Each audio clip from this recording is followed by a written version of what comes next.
Oh, it feels good to be back.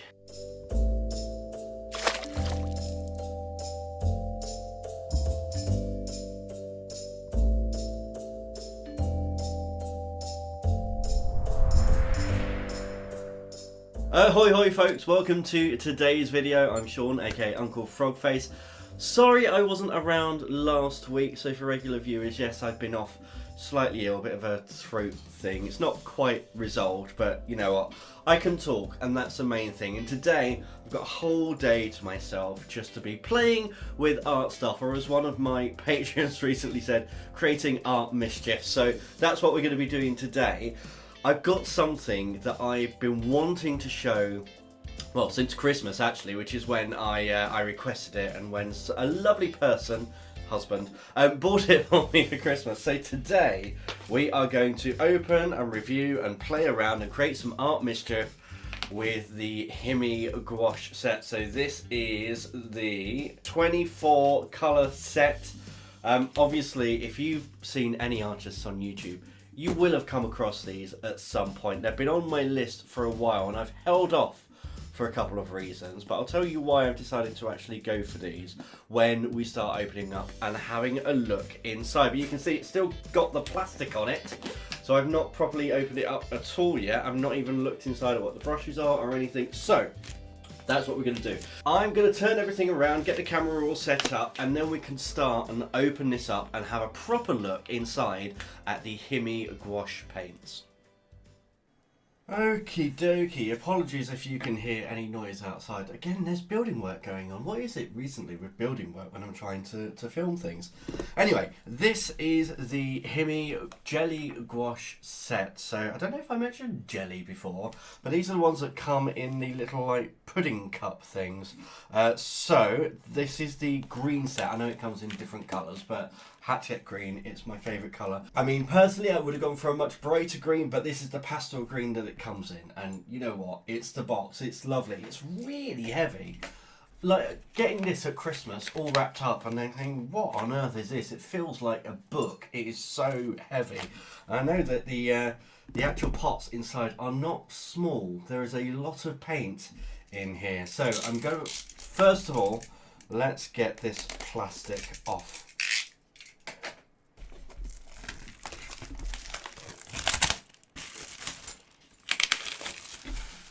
Whoa, lovely jubbly. Let's just... yeah, smells of plastic.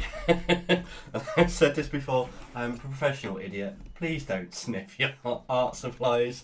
I've been doing this a long time. Right, so we've got little clips on the side, a bit like a lunchbox. We can open that up. And then we've got, ooh, a lovely white palette inside, plastic. It's a little flimsy, but not too bad at all. These are the little pudding cups. Oh, it has the names on top of the little things, on top of the lids. And then down here, we've got some paintbrushes that match the colour of the set. They're like kind of a nice bluey, greeny, tealy colour. Lovely Himi ones as well. So let's quickly open up this. We'll have a little look at the brushes. So we have got a number 4 round, a number 6 flat, and a number 8 filbert. And these are synthetic brushes. Yeah, synthetic bristles on them. And they feel quite nice. There's a good snap to those bristles, but still a good amount of flex. These shorter ones, yeah, the square and the filbert, they have a really good snap to them. So it'd be nice to see what these look like and how they work actually with the paints. But you can see here we've got the number of the brush just here, along with Himi on there as well. And those are the brushes. There's a couple of flyaway little hairs on this round one. A couple of I'll see if I can snip those off because they are going to absolutely bug me. It looks like it's just the one. There we go, sorted. Right, so we've got our brushes, we've got our palette, we've got our lid, and then we have these little pudding cups. So let's just pick, oh, they're stuck in here quite firmly. There we go, right, so this is the ultramarine. It's very dark. It is absolutely full to the brim. I can't see any air bubbles in there at all. This is the burnt umber.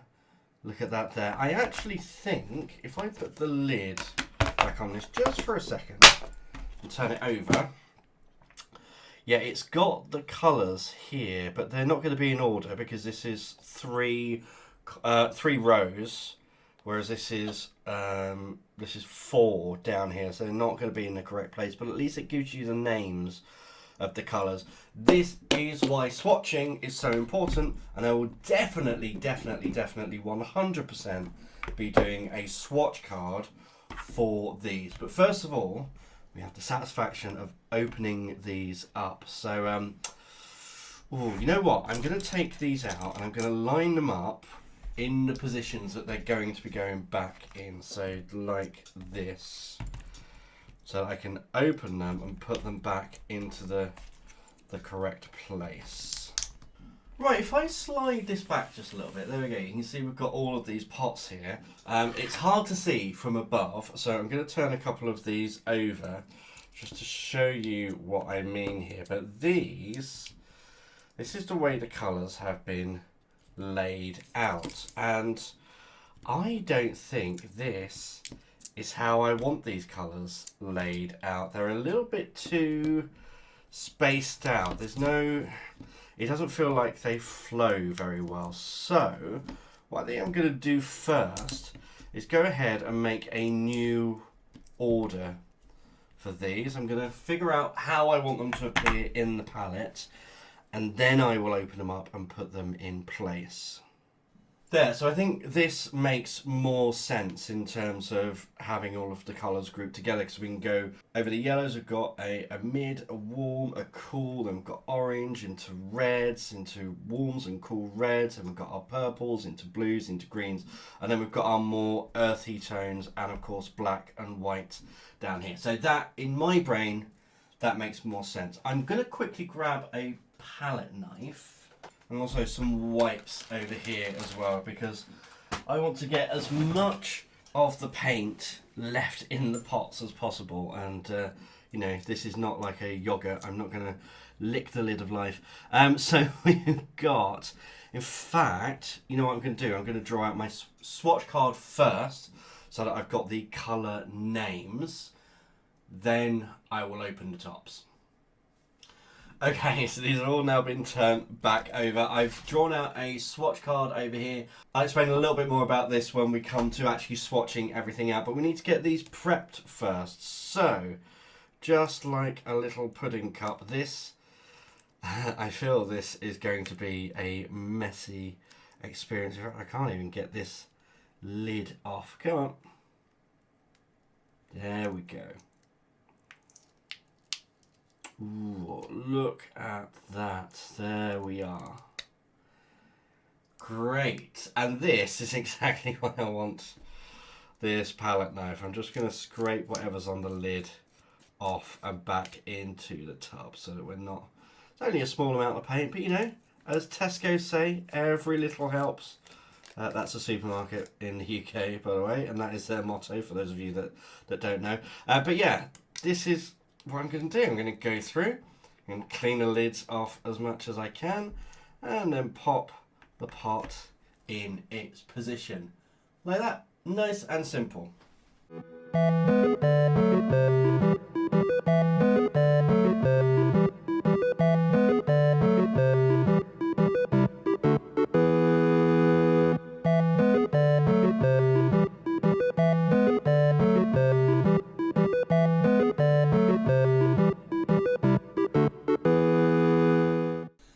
Right, okay, I feel like I need a drink after that, and then I'll tell you about my observations. Oh, much better. Right, so, first of all, these little tubs, not easy to get these lids off, I would say. I mean, that lovely little edit made it look very simple. It took me nearly 20 minutes to take all of the lids off, because they're on there very firmly, which I understand. You know, these are being shipped around the world. But yeah, there was no kind of clear tab to hold or anything, and I've trimmed all my nails today. I couldn't even use that, so I was having to get one of these wipes so I could grip and try and tear up. Occasionally, I have to put my teeth in it as well, which if smelling art supplies is bad, eating art supplies just as bad. Please don't do it. As I say, professional idiot.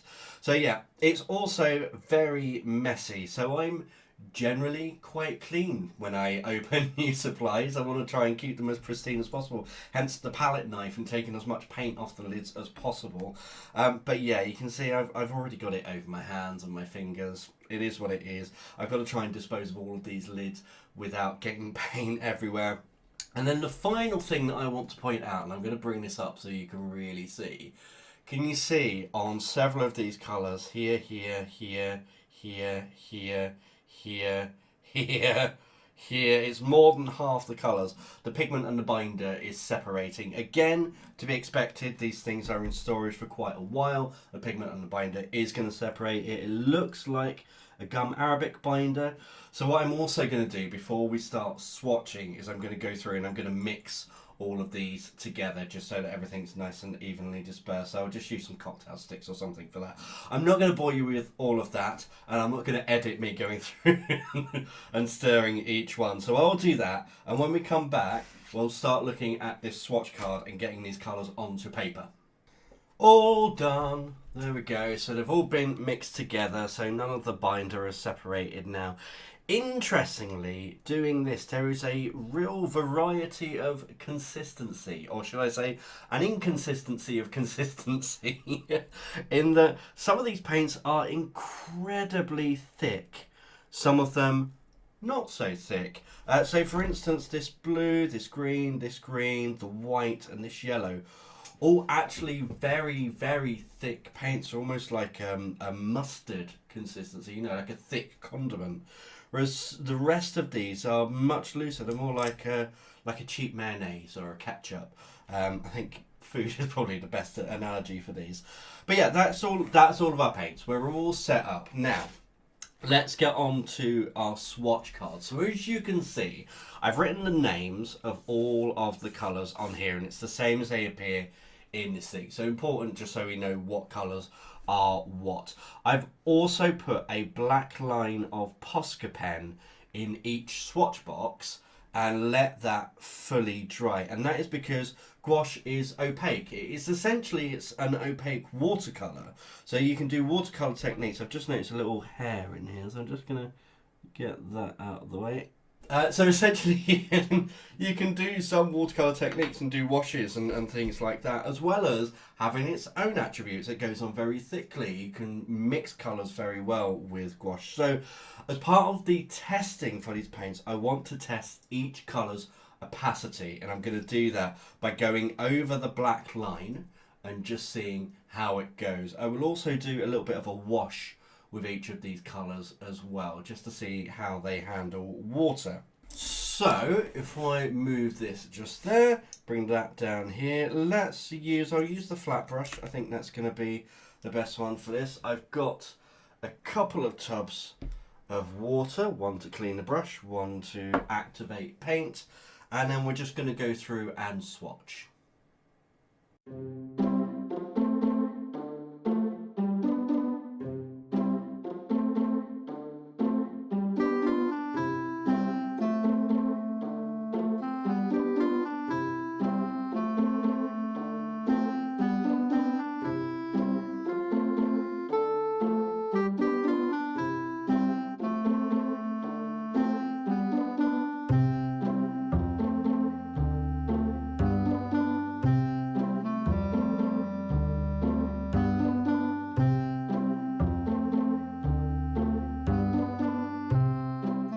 Hello my lovelies and welcome back. So I've taken a little bit of time to let this fully dry because gouache has a very important property in that actually it's a very matte paint. There's no reflection on these at all. This black in particular down here, you can just see how dark that is. It's really something. It's great for kind of advertising work, but also I think the rise in popularity of gouache really is down to the digital age and the fact that we take so many pictures of our artwork these days, and this means that you can take pictures and you're actually seeing what there is rather than using an acrylic where you can have a bit of a sheen or an oil. Yeah, so I think that's why gouache has become so popular and has a bit of a resurgence recently. So going through, I said that these have quite good opacity, and you can see each of these. On the left, I've just done a single stroke of colour. On the right is where I have watered it down so that we can see what it's like as a bit more of a wash. And some of these are opaque straight off the back. So black, burnt umber, ochre, Prussian blue, cobalt blue, sky blue, violet, pale purple, and earth yellow. Those are the ones that have had one stroke, and and grass green. They're pretty much opaque straight away. Some of them are close, so ultramarine, nude. Let's see the purple here, which is actually very pink. Some of them where it's a little bit thicker at the edge of the stroke, so the orange, the red, the medium yellow.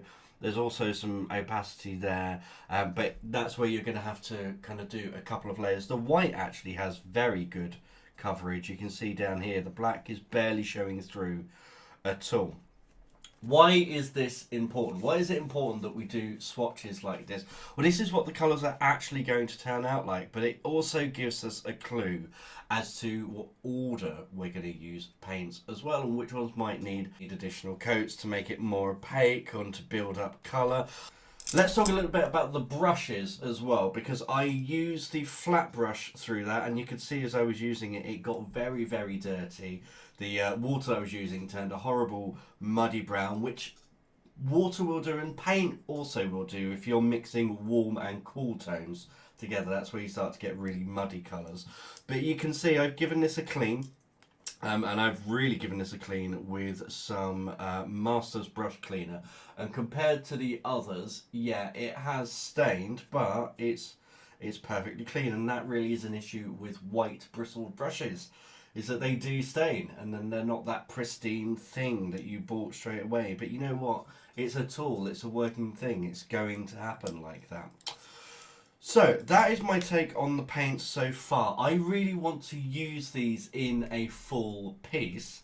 I just don't know what that piece is going to be yet, and that will also of course give me the chance to use out the palette as well.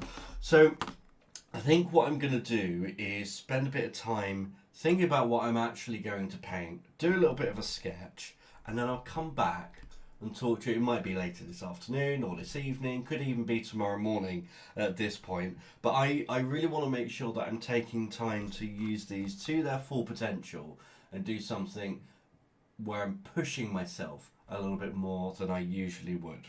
And welcome back. So full disclosure, it is now the next day. I just had a bunch of things to do yesterday and got sidetracked, but it's given me time to let everything fully dry so I can come back and appreciate the colours as they are going to be in the picture and really think about what I want to do for this. So I did think I might go something animation-y. I do love drawing animation, cells and things like that. And I think a colour set like this, particularly with this flat matte colour, would be great for animation. And I will probably do it in the future where I'm hand painting backgrounds for actual animation. So maybe that's a video I can do in the future for Procreate Dreams. However, I thought to myself, what is the thing that I paint the most and draw the most? What is my real passion when it comes to art? And I think, honestly, my main passion with art is wildlife. I love wildlife art. I would say more than 50% of my art is wildlife art. So that is what I'm going to do today. So I took a bit of time this morning. Let me just move this all out of the way.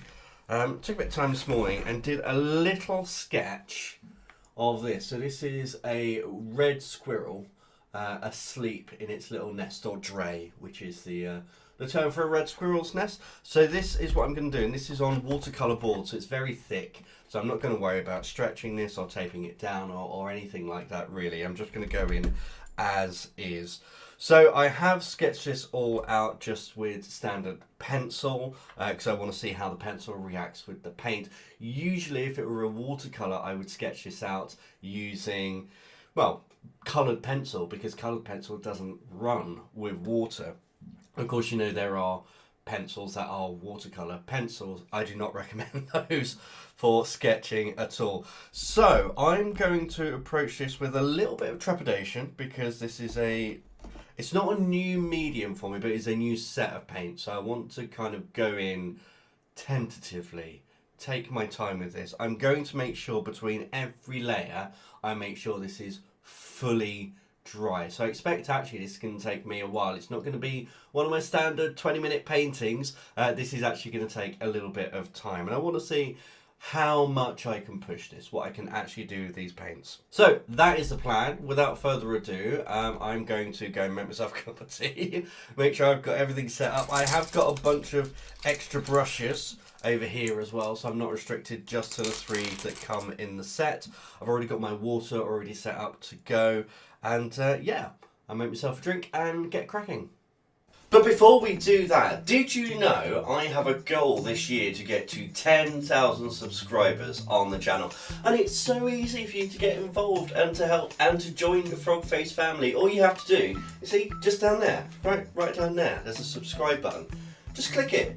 That's all. You know what? If you want to go the extra mile and really show people that you enjoyed the video, click the like button as well, and maybe they'll join us. You know, you help me, I help you. I do giveaways and tutorials. All you have to do is like and subscribe. It's a win-win situation. Anyway, that's given you enough time to click the button, so let's get back to the video.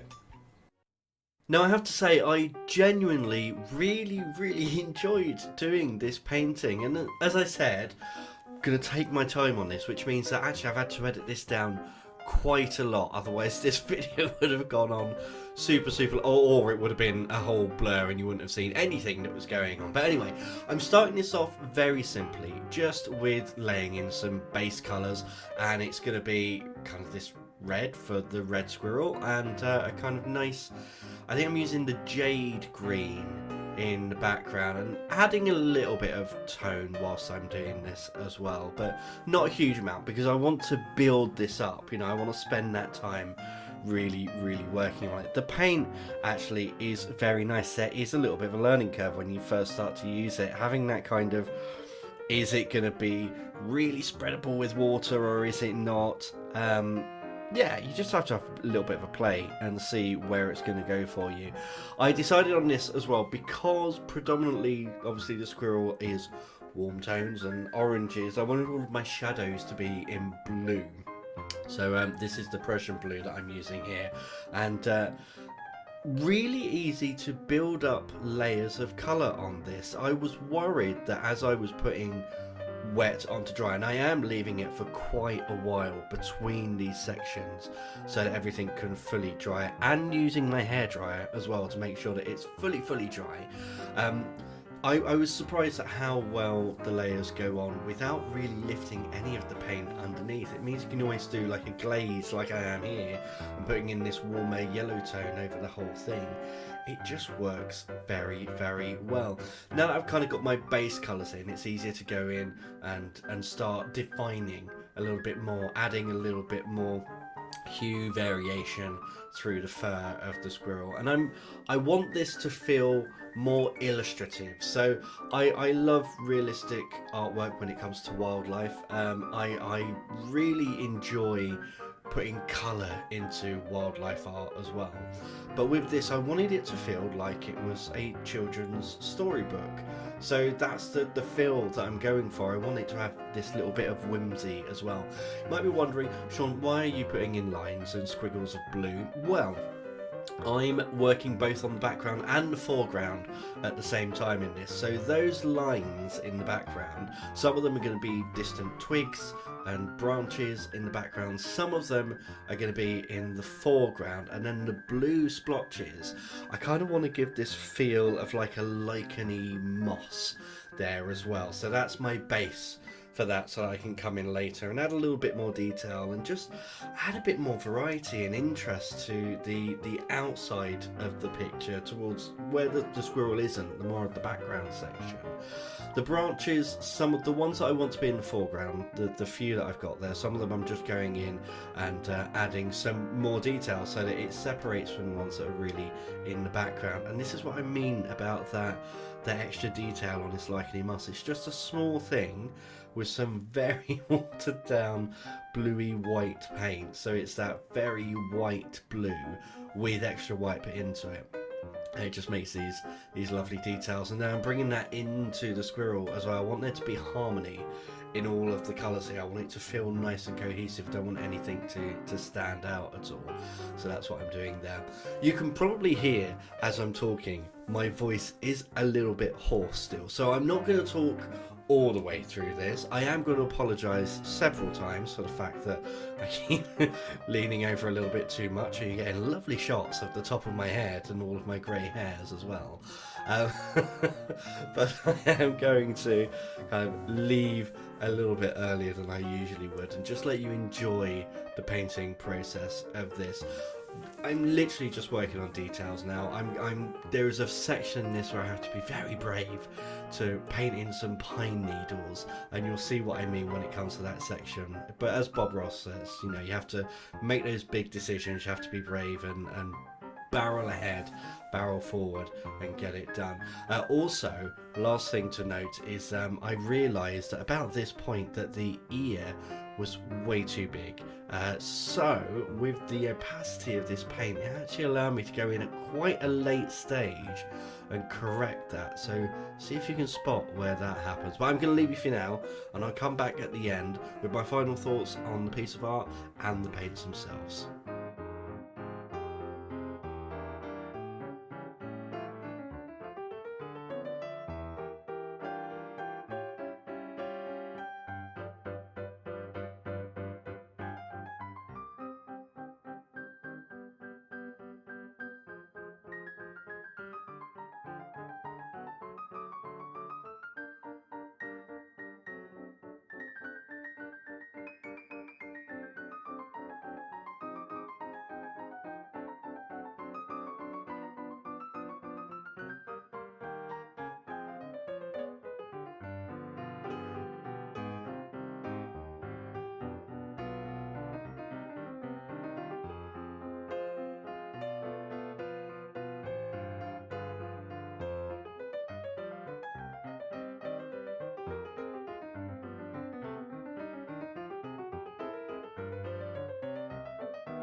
Okay, so I'm just going to move a few bits out the way, but yeah, all completely finished and completely dry as well. So I'll show you what I mean about this paint. So compared to like a pencil drawing or an acrylic drawing, if I move this around under the light, it's not distorting the colour at all. You're not getting any sheen off it. It's just a lovely, matte, illustrative painting. I really enjoyed this. This was...